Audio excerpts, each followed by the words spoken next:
مختصر وقت میں دو چار باتیں، جب تک ہمارا وقت 8 بجے چونکہ نماز کا ہے، تو کچھ ایسی باتیں جس سے ہمیں کچھ فائدہ ہو، اس کے لیے دعا یہی ہے کہ اللہ تعالیٰ میری زبان سے نکلنے والے ہر جملے کو آپ کے لیے بھی اور میرے لیے بھی مفید فرمائے، اور جو بھی بات ہو اللہ تعالیٰ اس پر عمل کرنا میرے لیے بھی اور آپ کے لیے بھی آسان فرما دے۔ خوشی کے یہ جو موقع میرے اور آپ کی زندگی میں آتے ہیں، اس میں پہلی بات سمجھنے کی یہ ہے کہ یہ ہمارے بس کی بات نہیں ہے۔ اللہ تعالیٰ اگر کسی کو خوشی نہ دے تو ساری دنیا مل کر اس کو خوشی نہیں دے سکتی، اور اللہ تعالیٰ اگر کسی کو غم نہ دے، تکلیف میں نہ مبتلا کرے، تو ساری دنیا مل کر اس کو غم نہیں دے سکتی، تکلیف میں مبتلا نہیں کر سکتی۔ تو پہلا یقین اللہ تعالیٰ کی ذات پہ یہ ہونا چاہیے کہ خوشی اللہ کے اختیار میں ہے، غم اللہ کے اختیار میں ہے۔ دوسری بات کہ دنیا کے اعتبار سے جو بھی خوشی کسی کو ملتی ہے وہ عارضی ہے، دائمی نہیں ہے، اور دنیا کے اعتبار سے اگر کوئی تکلیف کے اندر مبتلا ہوتا ہے یا غم کے اندر مبتلا ہوتا ہے وہ بھی عارضی ہے، ہمیشہ کے لیے نہیں ہے، دائمی نہیں ہے۔ چنانچہ ہم دیکھتے ہیں کہ آج ایک شخص بیمار ہے، مریض ہے، اس کو تکلیف ہے، تھوڑے سے علاج کے بعد اللہ تعالیٰ اس پر کرم کر دیتے ہیں۔ چنانچہ 4 دن پہلے جس انسان کی آنکھوں میں آنسو تھے، بے چینی تھی، بے قراری تھی، تکلیف میں مبتلا تھا، آنے والے ہفتے کے اندر وہ اتنا خوش نظر آتا ہے، راحت میں، سکون میں، اطمینان میں، کہ دیکھنے والا بھی دیکھ کر کہتا ہے یار ایسا لگتا ہے یہ کبھی بیمار ہی نہیں ہوا۔ تو تکلیف راحت میں بدل گئی، غم سکون میں بدل گیا۔ بالکل اس کے برعکس ایسا ہوتا ہے کہ ایک وقت میں ہمارے جاننے والے، ہمارے دوست اتنے خوش ہوتے ہیں، خوشگبیوں کے اندر مبتلا ہوتے ہیں، گفتگو کر رہے ہوتے ہیں، چہل پہل ہوتی ہے، لیکن آنن فانن کوئی ایسا واقعہ اور ایسا حادثہ رونما ہوتا ہے کہ ان کے وہ کہے آنسوں میں اور آہوں میں تبدیل ہو جاتے ہیں۔ وہ چہرے جن پر خوشی مچل رہی تھی، ان چہروں کے اوپر غم کے آنسو ٹپک رہے ہوتے ہیں۔ تو آپ دیکھ لیجئے کتنی جلدی تبدیلی ہو جاتی ہے، خوشی غمی میں تبدیل ہو جاتی ہے اور غم خوشی میں تبدیل ہو جاتا ہے۔ بس یہ ہے دنیا کی خوشی اور دنیا کا غم، یہ عارضی ہیں۔ یہ دوسری بات۔ پہلی بات کہ اللہ کے قبضے میں ہے خوشی، اللہ کے قبضے میں ہے غم، اور دوسری بات یہ کہ دنیا کی خوشی اور دنیا کا غم عارضی ہے، ہمیشہ کے لیے نہیں ہے۔ تیسری بات جو اللہ تعالیٰ نے مجھ پہ اور آپ پہ کرم کیا وہ یہ ہے کہ اگر تم چاہتے ہو کہ تمہاری خوشی ہمیشہ کی خوشی بن جائے، اور کون نہیں چاہتا، ہر آدمی چاہتا ہے، پوچھ کے دیکھ لے کہ یار مجھے جو خوشی ملی ہے، جو راحت ملی ہے، جو آرام ملا ہے، جو سکون ملا ہے، جو اطمینان ملا، کاش کہ یہ ہمیشہ ہمیشہ کا ہو جائے۔ اور تمہیں جو غم ملا ہے، اگر تمہاری آرزو یہ ہے کہ یہ غم خوشی میں تبدیل ہو جائے، اور کون نہیں ہے کہ جس کی آرزو یہ نہیں ہے کہ اس کا غم خوشی میں تبدیل ہو جائے، تو پھر اللہ تعالیٰ نے مجھے اور آپ کو ایک راستہ دیا، فرمایا میرے ساتھ دوستی کر لو، میرے ساتھ دوستی کر لو، میں تمہاری خوشیوں کو دائمی خوشیاں بنا دوں گا، اور غم کو خوشی میں تبدیل کر دوں گا، کہ ایسا تبدیل ہوگا کہ تم غم کے لمحات میں بھی وہ خوشی پا سکتے ہو، وہ خوشی پا سکتے ہو کہ جو عام آدمی خوشی کے لمحات میں نہیں پاتا۔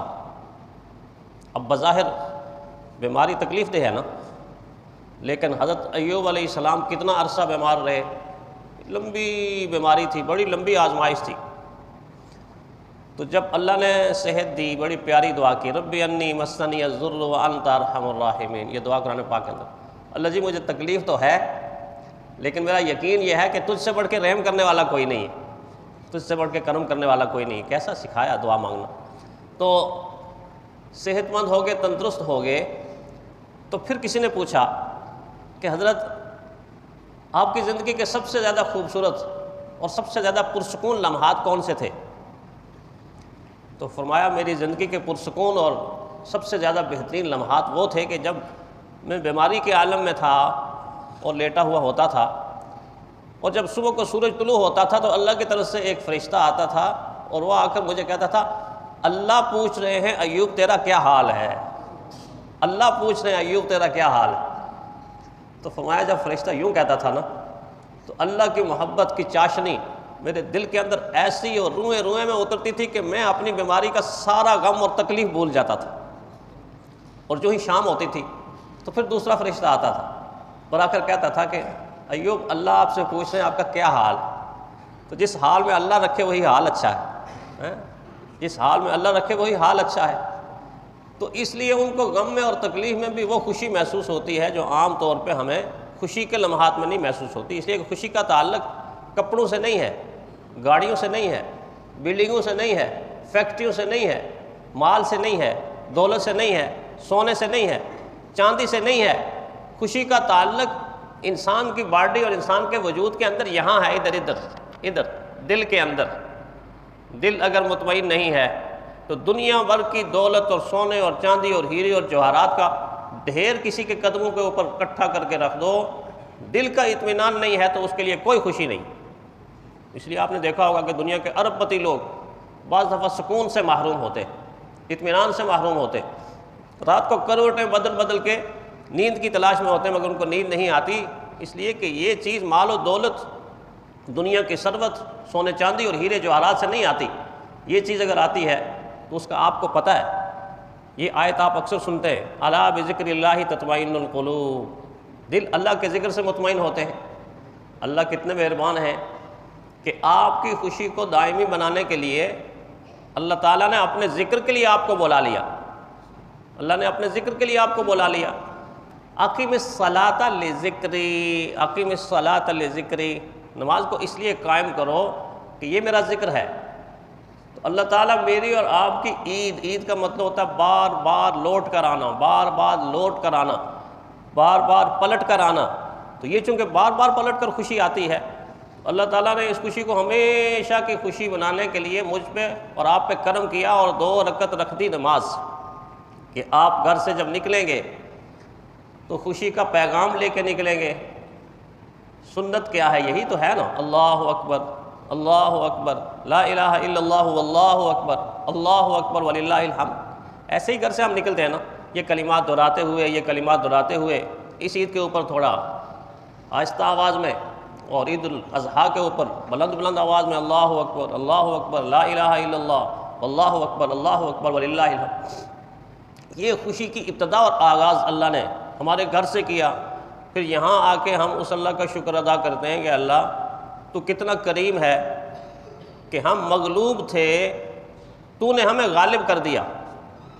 ہم مغلوب تھے، تو نے ہمیں غالب کر دیا، ہم مفتوح تھے، تم نے ہمیں فاتح کر دیا۔ کیسے؟ کس سے مغلوب تھے؟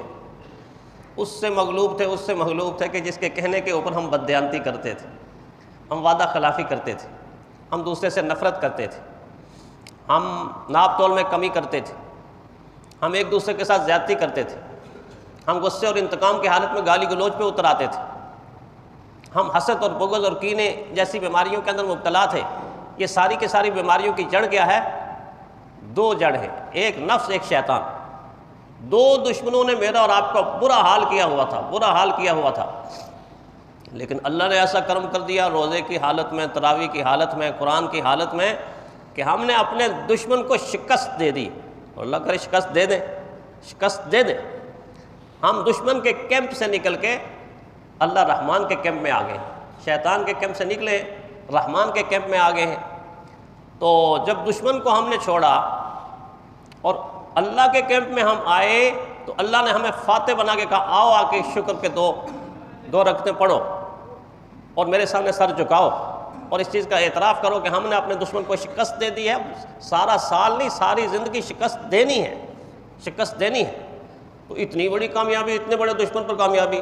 یہ دشمن ایسا ہے کہ میرا اور آپ کا یہ ایٹم بھی اس کو فنا نہیں کر سکتا. شیطان پر آپ میزائل چلا سکتے ہیں، بختر بند گاڑی میں بیٹھ کے اس پہ حملہ کر سکتے ہیں، اس کے اوپر ہائیڈروجن بم پھینک سکتے ہیں. یہ ایٹم کچھ بھی نہیں ہے. اس کے لیے ایٹم کیا ہے؟ اللہ اکبر، اللہ اکبر، لا الہ الا اللہ، واللہ اکبر، اللہ اکبر وللہ الحمد. اللہ نے کتنا بڑا طاقتور آپ کو اسلحہ دیا ہے، ہتھیار دیا ہے. اور یہ معمولی ہتھیار نہیں ہے. اس ہتھیار کے ساتھ بڑی بڑی سلطنتیں فتح ہوئی ہیں. روس کا آخری فوجی جب افغانستان سے شکست ہوئی نا تو جا رہے تھے تو اس وقت کے افغان لوگوں سے پوچھنے لگے یار ساری باتوں کی سمجھ آ گئی، ایک بات کی سمجھ نہیں آئی. بس ساری باتوں کی سمجھ یہ آئی کہ آپ نے ہمیں مارا ہے لاٹھیوں کے ساتھ، ڈنڈوں کے ساتھ، بندوقوں کے ساتھ، بعد میں آپ کے ہاتھ میں کلاشنکوف بھی آ گئی. یہ ساری چیزیں آپ لڑنے کے لیے استعمال کرتے رہے. ٹیکنالوجی ہماری بہت بڑی تھی لیکن آپ نے اس کے ساتھ ہماری ٹیکنالوجی کو فیل کیا. لیکن ایک بات سمجھ میں نہیں آئی. وہ کیا بات تھی؟ یہ آپ کے پاس جو اللہ اکبر ہے یہ کون سا ایٹم ہے؟ یہ کون سا ایٹم ہے؟ فرمایا اتنا نقصان آپ کی لاٹھی نے، آپ کے ڈنڈے نے، آپ کی سوٹی نے، آپ کی بندوق نے، آپ کی کلاشنکوف نے ہمیں نہیں پہنچایا جتنا نقصان آپ کی زبانوں سے جب یہ نکلتا تھا نا، آپ چھپے ہوئے پہاڑوں کے اندر، اور پہاڑوں سے جب نکلتے تھے اللہ اکبر، جب آپ اللہ اکبر کہتے تھے تو ہماری ٹانگیں کانپنا شروع ہو جاتی تھی، ہمارے بدن میں تھر تھری آ جاتی تھی، ہم ہل جاتے تھے اور ہم اپنی بندوق، اپنا اسلحہ اٹھا ہی نیچے زمین پر گر جاتا تھا. آپ یہ بتاؤ کہ اللہ اکبر کون سی توپ ہے، کون سا اسلحہ ہے؟ بڑا اسلحہ ہے یہ. اس لیے تو اللہ تعالیٰ نے مجھے اور آپ کو دیا ہے اور سب سے زیادہ آپ اسی کو سنتے ہیں. اذان میں، اقامت میں، نماز میں وقفے سے. ابھی عید میں جب تکبیریں ہوں گی اللہ اکبر، اللہ اکبر، اللہ اکبر، سجدے میں مطلب آپ گھر جا کے سوچیں، جو کہ میرے پاس وقت نہیں ہے میں آپ کو بتاؤں کہ کتنی مرتبہ ہم دن میں اللہ اکبر.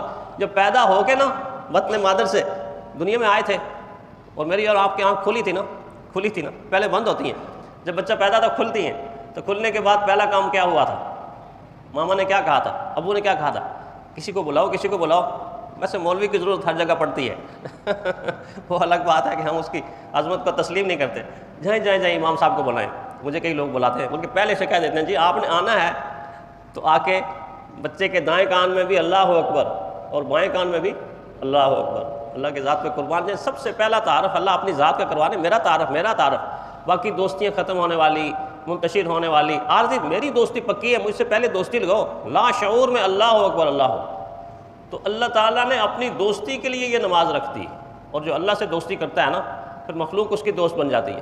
صالحین میں سے ایک بہت نیک بزرگ گزرے عبد الواحد رحمہ اللہ، ان کو ایسے ہی خیال آ گیا. خیال کیا آیا کہ پتہ نہیں یار اللہ تعالیٰ جنت تو دیں گے، امید تو یہی رکھنی چاہیے نا، مانگنا بھی چاہیے.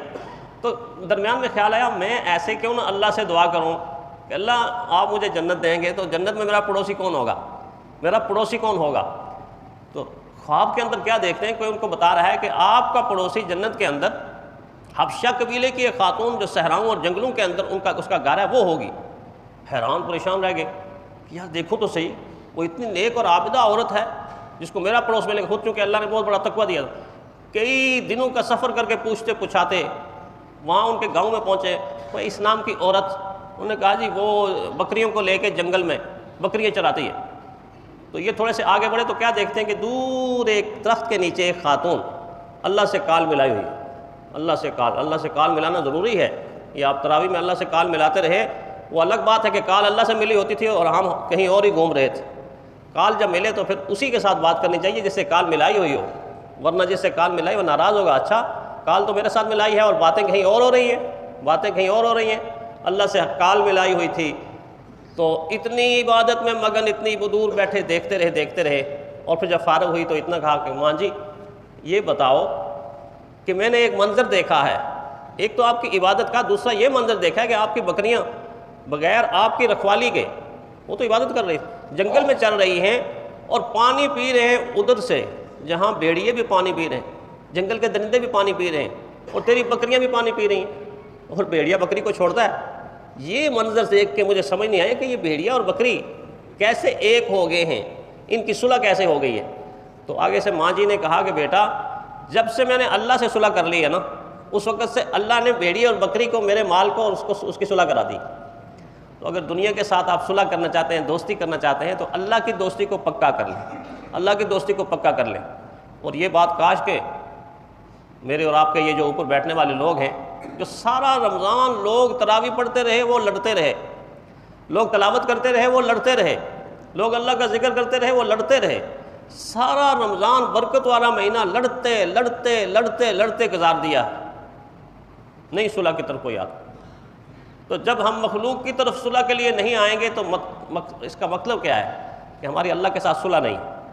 پھر اللہ لڑا دیں گے، پڑوسی کو پڑوسی سے لڑائیں گے، دوست کو دوست سے لڑائیں گے، بیوی کو خامد سے لڑائیں گے، خامد کو بیوی سے لڑائیں گے، پھر نحوست پڑے گی، اس نحوست کی وجہ سے پھر انسان انسانوں سے لڑے گا۔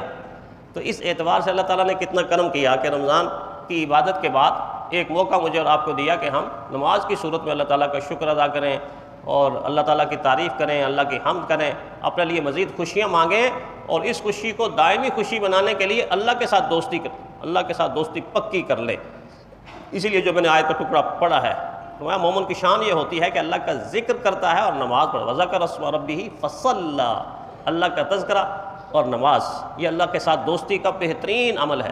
اللہ تعالیٰ ہمیں ایسا ہی کرنے کی توفیق عطا فرمائے۔ چونکہ 5 منٹ رہ گئے تو اس میں آپ کو نماز کی ترتیب بتا دوں گا، پھر نماز پڑھیں گے، نماز کے بعد مختصر خطبہ ہوگا، خطبے کے بعد مختصر دعا ہوگی، اور پھر آپ خوشی خوشی اپنے گھر جائیں گے انشاءاللہ العزیز۔